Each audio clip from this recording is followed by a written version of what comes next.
Halo Sobat Bisnis, welcome back to World Cup Vaganza. Nah, kemarin banyak sekali kejutan ya yang terjadi Mas Pandu di World Cup. Apa? World Cup Vaganza. World Cup. Iya. Bukannya gue datang buat ramalan saham. Masih belum move on dia. Udah gulung, Pak. Oh, belum. Udah gulung. Sorry. Saya pikir saya harus begini lagi. Oh, ternyata beda ya. Oh, Beda. Gimana jadi? Jadi ini soal World Cup Vaganza, soal Piala Dunia. Oh. Piala Dunia Oke, gitu boleh. ya. Piala Dunia. Jatuh tapi bola. Iya, bukan duit. Ya, jadi saat ini kita akan membahas tentang pertandingan di grup B.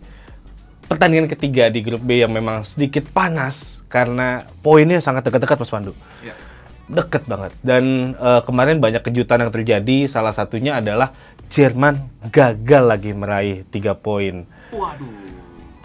Belum lagi ada Belgia juga yang kalah 2-0. Nah, Mas Pandu sendiri kalau ngeliat kemarin performa Jerman kayak gimana? Kalau Jerman sendiri menurut gue masih punya kans untuk lolos 16 besar karena dia udah mengamankan 1 poin ya. Iya. 1. Artinya kalau misalnya ntar dia menang di last match, dia bisa punya 4 poin lah. Harapan lah. Itu masih terbuka lah. Sementara kalau untuk Belgia kayaknya berat karena De Bruyne sebagai kapten ya. Ya. Dia aja merasa tidak yakin bahwa timnya akan menjuarai Piala Dunia. Karena tua. Iya, karena faktor umur. Tapi lebih daripada faktor umur sih menurut gua ke arah ambisi kali ya. Ambisinya. Kalau misalnya Ronaldo atau Messi yang notabene sebenarnya lebih tua daripada De Bruyne masih punya ambisi gitu untuk bisa meraih gelar. Tapi kayaknya kalau De Bruyne tuh udahlah, gue cukup Manchester City menang IPL, terus mencoba meraih Liga Champion. Kalau Piala Dunia kayaknya muluk deh. Secara gue juga nggak punya historis. Terlalu puas dengan level klub mungkin, bisa jadi. Tapi ngomongin soal Liga Inggris tadi ya, nyambung nih. Kayaknya akan ada derby yang sangat panas. Piala Dunia ada derby. Bener. Nanti malam ya? Nah, nanti malam ada pertandingan antara Inggris melawan Wales. Wah, Derby Britania Raya. itu ibarat Piala RT sih sebenarnya karena masih satu rumpun mereka. Betul. Masih Britania Raya. Bahasanya pakai cocok gitu. Antara Wales, Inggris, Scotland sama Irlandia Utara. Masih satu kerajaan dan mereka secara garis besar sebenarnya secara timnya masih pada hampir sama ya. Maksudnya sama-sama main di Liga Inggris. Karena Wales tidak punya liga sendiri dan bermainnya di Liga Inggris. Ya. Dan rata-rata mereka bisa membaca kekuatan individu dari si pemain-pemain Inggris. Tetapi ada catatan, pemain Inggris memang bagus-bagus. Tapi harus hati-hati siapa ini untuk Wales. Kalau untuk Wales jelas dari Bale ya, itu harus banget diperhatiin sama tim lawan karena dia tuh punya ambisi yang berbeda ketika main untuk negaranya sendiri. Bukti bahwa itu adalah dia bisa membawa Wales sampai ke jenjang Piala Dunia. Itu kan baru pas ada di generasinya Gareth Bale. Sebelum-sebelumnya susah mereka untuk masuk Piala Dunia. Bahkan secara statistik juga kurang bagus lah. Walaupun di Euro masih oke lah waktu di Euro ya. Tapi kalau menurut gue sendiri, kalau misalnya pertandingan antara Inggris sama Wales sih, harusnya sih Inggris menang mudah ya. Kecuali dia ingin membantu ingin membantu saudaranya.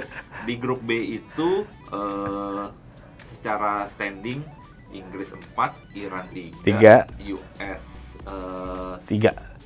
US 3 ya? 3. Enggak. Soalnya 2. 2. Sementara Wales itu 1. Jadi 4, 3, 2, 1. Nah, kalaupun si Inggris itu nanti kalah, poinnya sama nih sama Wales, sama-sama 4. Tapi kalau misalnya antara mereka berdua seri ini, antara US sama Iran seri, jadi kemungkinan yang lolos tuh sebenarnya si Wales dan Inggris. Kenapa? Karena Iran masih gol defisit. Dia gol defisitnya tuh 2 kalau setahu. Kalah dari Inggris waktu itu ya. Iya. 6-2 soalnya banyak deh kalahnya. Tapi kalau untuk Inggris sendiri sih, mereka udah di atas angin. Gua mau seri, mau kalah, mau menang, pasti masuk sih. Kalau versi gue sih skornya mungkin bisa ya, sampai 3-0 bisa mungkin. Untuk Lu gimana? Wales? Iya. Gua rasa sih nggak sekejam itu ya. Seriusan deh. 2020 segitu loh. Nah, lain cerita kalau misalnya itu adalah Scotland atau Irlandia, di mana mereka tuh kayak anak pertama dan anak terakhir yang selalu ribut. Nah, kalau Wales tuh anak tengah-tengah tuh. Jadi Damai-damai aja ya? Iya, damai-damai aja. Dia nggak ngajak ribut anak pertama, nggak ngajak ribut anak terakhir. Oke. Nah, kayaknya ya kalau masih ada rasa persaudaraan ya. Yeah. Tapi kalau misalnya ternyata tidak ada, ya 3-0 mungkin sih. Secara skuadnya Inggris dalam banget. Oke. Nah, kita beralih ke dua negara yang punya konflik sebenarnya. Oke. Amerika dan Iran. Sama-sama ngomongin masalah nuklir dua-duanya. Keduanya tapi sebelum pertandingan udah panas duluan, Pak. Oh iya? Iya. Jadi si akun timnasnya Amerika Serikat ngupload gambar klasemennya grup B itu pakai bendera Iran tanpa logo Allah ini. Oh. Diprotes dia. Oke.